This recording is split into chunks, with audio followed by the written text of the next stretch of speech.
자, 이번 시간 차입원가 보도록 하겠습니다. 차입원가 전반적으로 자 먼저 말씀드릴 거는 차입원가는 계산형에 많이 집중돼요. 자본화 이자율이 얼마냐, 자본화해야 될 금액이 얼마냐 이런 식으로.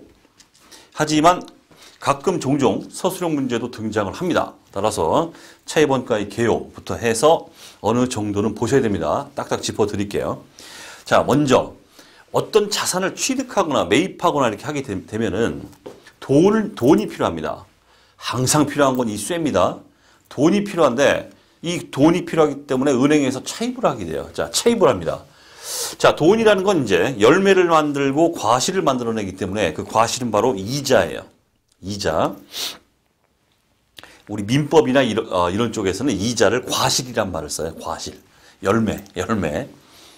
자, 이자 비용이 발생되는데 이 이자 비용을 비용으로 처리하느냐? 그렇지 않다. 취득 이후에 취득 자산이 있게 되면 그 자산의 취득 원가로서 자산화 시켜야 된다 하는 게 바로 우리가 하고자 하는 차입 원가의 전반적인 내용입니다. 자, 차입을 하게 되면 이자 비용, 일명 우리가 차입 원가 이렇게 말해요. 이 금액을 비용 처리하는 게 아니라 취득한 후에 자산의 원가로 처리한다. 자산화 시킨다. 이걸 자본화한다. 이렇게 말합니다. 자본화를 강제하고 있어요. 할 수 있다 하면 틀려요. 해야 한다. 자본화 해야 한다 하면 맞는 거예요. 주의하시고 말장난 주의하시고. 자, 따라서 이러한 자본화 기간이죠. 자본화 기간. 취득 이후에 나타나는 이자 비용은 뭡니까? 그냥 이자 비용이에요. 그냥 이자 비용이에요. 요 자본화 기간. 요때는 회사가 이제 이자 비용을 잡겠죠. 그 이자 비용을 털어버리고 건설 중인 자산이다 해서 일단은 자산 처리해 둡니다. 당연히 건설 중인 자산은 감가상각 대상이 아닙니다. 취득 완료된 후에 본 계정으로 대체한 다음 그때부터 이제 감가상각이 일어납니다.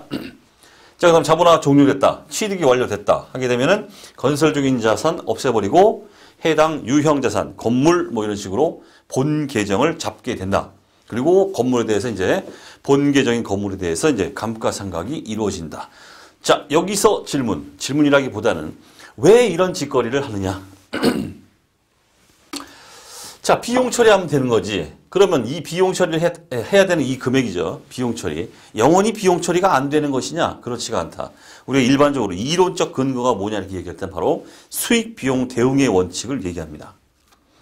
해당 자산을 취득해서 건물이면 건물 뭐 이런 식으로 취득을 해서 그 자산을 사용함으로 인해서 수익 창출이 발생하죠. 이 수익 창출에 뭘 대응시켜라? 비용을 대응시켜라. 그 비용은 구체적으로 뭐다? 바로 해당 자산의 감가상각비예요. 감가상각비가 될 수도 있고 다른 것도 될 수 있습니다. 어쨌든 창출되는 수익, 사용으로 인해 창출되는 수익에 감가상각비를 대응시킨다. 결국 이 이자 비용은 어떻게 되는 거예요? 나중에 감가상각을 통해서 비용화가 된다. 어쨌든 비용화가 된다. 이론적 근거 수익 비용 대응의 원칙이다. 이렇게. 자, 기회 자본화 강제 보시면은 적격 자산, 일명 자본화 대상 자산입니다. 요 자산. 요걸 우리가 적격 자산 이렇게 말해요.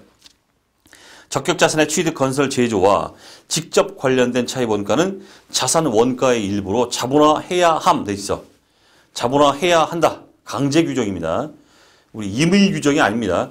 자본화 할 수 있다. 이렇게 하면 완벽히 틀린 말입니다. 또는 비용 처리하거나 자산 처리한다. 이렇게 해도 또 당연히 틀린 말이죠. 무조건 자산 처리. 그 다음 자본화 요건, 차입 원가, 위에 바로 기타 차입 원가는 발생 기간에 비용으로 인식해야 된다. 당연한 얘기입니다. 당연한 얘기예요. 기타, 그냥 이자 비용이에요. 그 다음 자본화 요건, 뭐 당연한 얘기. 결국은 미래 경제 효익의 발생 가능성이 높아야 된다. 신뢰성 있게 측정할 수 있어야 된다. 자, 어디서 봤어요? 모든 자산의 자산 인식 요건이에요. 그 다음 적용 범위. 이건 참고사항입니다. 빼려고 하다가 그냥 넣었어요. 시험하고 상관없습니다. 물론 뭐 이번 시간부터 해서 우리 서술형 관련해서 문제가 뭐 짚어드리는 건 짚어드리는데 뭐 그렇게 중요한 게 없어요. 근데 보고는 가야 돼요. 이게. 그래서 보는 거예요. 자, 그런데 적용 범위 이 자체는 전혀 볼 게 없는데 일단은 눈팅만 좀 합시다. 까탈스럽게 뭐 그냥 안 볼 건 다 제껴버리고 이렇게 하지 말고 좀 뭐 너그럽게 좀 볼 건 좀 보고 눈팅하고 이런 얘기구나 이런 식으로 공부합시다. 원가 관련. 자, 다음은 적용 범위에서 해당되지 아니한다 해서 자, 자본의 실제 원가나 내재 원가. 자, 취득을 하기 위해서 돈이 필요하다. 쇠가 필요하다. 자, 그런데 은행에서 차입하는 방법도 있지만 사채를 발행해 볼까? 사채를 발행하면 자금이 조달되니까 그걸로 한번 해볼까? 그러면 사채 이자가 발생되죠. 자, 밑에서 얘기할 건데 그런 사채 이자 비용도 전부 대상입니다. 다 자산화시켜야 돼요. 그런데 자본이에요. 주식을 한번 발행해 볼까? 주식을 한번 발행해서 자금을 조달해 볼까? 자, 주식을 발행해서 자금을 조달했다. 이럴 경우에 이 자본입니다. 자본의 과실, 즉 열매, 과실이 뭐예요? 주식을 발행해서 돈이 들어왔다. 자금 조달을 했다. 그렇다면 뭘 줘야 돼요? 배당금을 줘야 돼요. 이자 비용 주는 게 아닙니다. 주주들한테 배당금을 줘야 돼요. 이렇게 배당금 처리가 들어가기 때문에 이자 비용이 아니다 이런 얘기예요. 이때의 실제 원가나 내재 원가 이게 바로 배당금입니다. 자, 이런 건 제껴라 이런 얘기예요. 해당 사항 없다. 우리가 하고자 하는 이 바닥이 아니다. 딴 데가 놀아라 이런 얘기예요. 그 다음 자산 관련. 다음 자산의 취득 등과 직접 관련되는 차입 원가에는 반드시 적용해야 하는 것은 아니다. 말 참 더럽네요. 적용해야 하는 것은 아니다. 이렇게 되어 있습니다. 자, 공정가치로 측정되는 적격자산. 예를 들어서 우리 농림어업에서 나오고 있는 생물자산 예를 들고 이렇게 있는데 중요한 거 아니에요. 중요한 거 아닙니다. 자, 밑에 예시도 있는 것처럼 생물자산의 취득 금액이 150이에요. 근데 순공정가치가 150이에요. 동일해요. 이럴 경우에 차입 원가가 50이 발생했습니다. 그럼 이제 두 개를 갖다 자본화시켰다.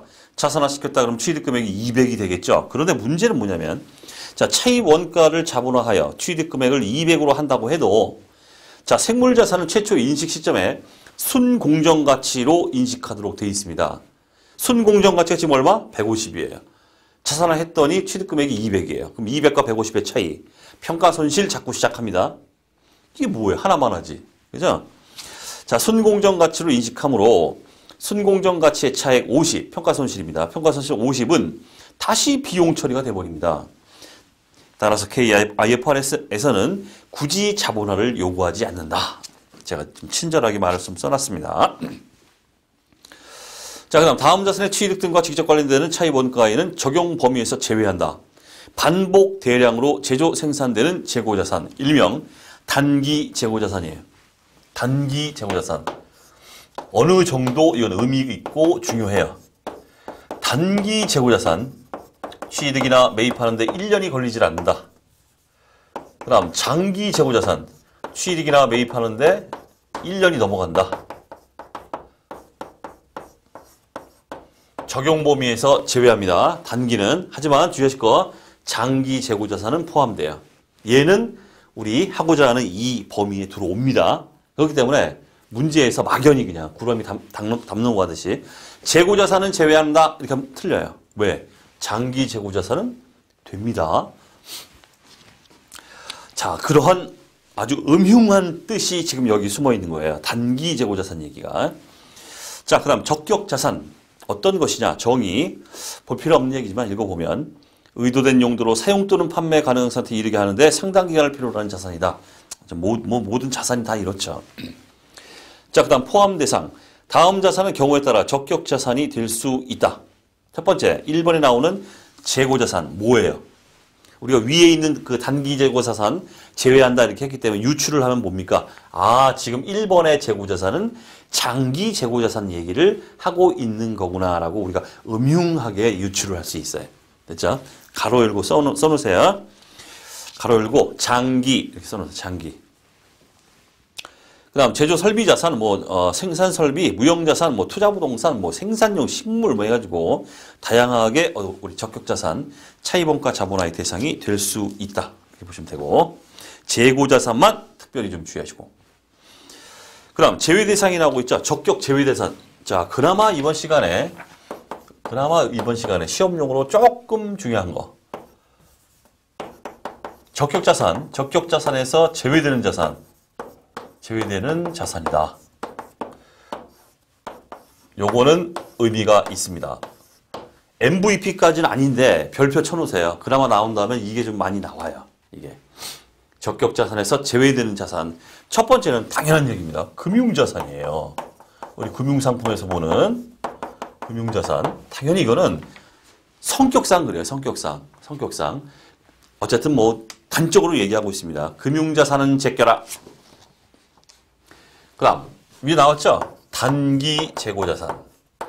장기는 되는데 단기 재고자산 역시 제껴라. 적격자산이 아니다. 차입원가 자본화의 대상이 아니다. 다음 당연한 얘기 또 취득 완료자산. 취득이 끝났어요. 차분하고 할 필요 없잖아요, 지금. 우리가 하는 거는 취득이 일어나기 전 자본화 대상 기간, 자본화 기간이죠. 요 부분에 대해서 이자 비용을 취득 원가로 자산화시키는 이 과정입니다. 이 이후의 얘기는 우리는 볼 필요가 없다. 이런 얘기예요. 취득이 끝났다. 거기서 이자 비용 발생하고 있다. 다 필요 없다. 이런 얘기입니다. 예. 자, 그 얘기가 있습니다. 자, 그래서 1번의 금융자산, 2번의 얘기가 이제 단기 재고자산, 그 다음 3번 얘기, 뭐 취득 시점에 의도된 용도로 사용할 수 있거나 판매 가능한 상태에 있는 자산, 취득 완료 자산, 이렇게 보시면 돼요. 자, 그 정도.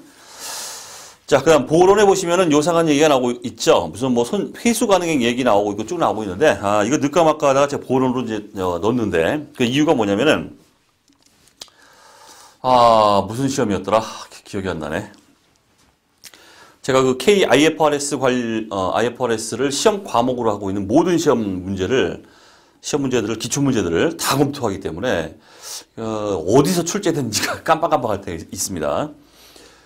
회계사, 세무사, 또 감정평가사, 관세사, 그 다음 7급 공무원 또 시험에 KIFRS 기출도 나오고 있고, 또 우리 IFRS 관리사, 또 여러 가지가 있는데, 기출문제를 분석하다 보니까 어디에서 나왔는지 기억이 잘 안 나는데, 회계사였던 것 같아요.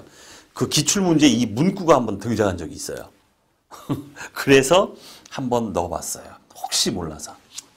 아무것도 아닌 얘기인데, 당연한 얘기인데, 좀 지역적인 문구인데, 이런 문구가 있구나라고만 생각하십시오. 자, 가볍게 읽어보겠습니다.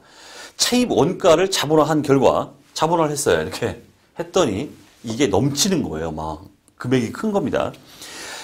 적격자산의 장부 금액이나 예상 최종 원가가 회수 가능액이나 순실현 가능 가치를 초과해버립니다.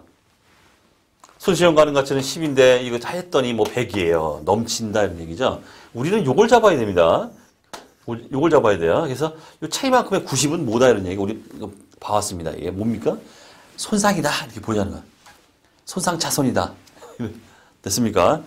자, 회수 가능이나 순실현 가능 가치를 초과한 경우에는 자산이 손상된 것이므로 손상 차손을 인식한다라는 문구가 한 번 회계사 시험인가요? 어떤 시험인지 기억이 안 나요.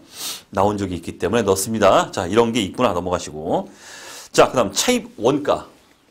정의 자체야 뭐 차입 원가란 자금의 차입과 관련해 발생하는 이자 및 기타 원가를 말한다. 당연한 얘기죠.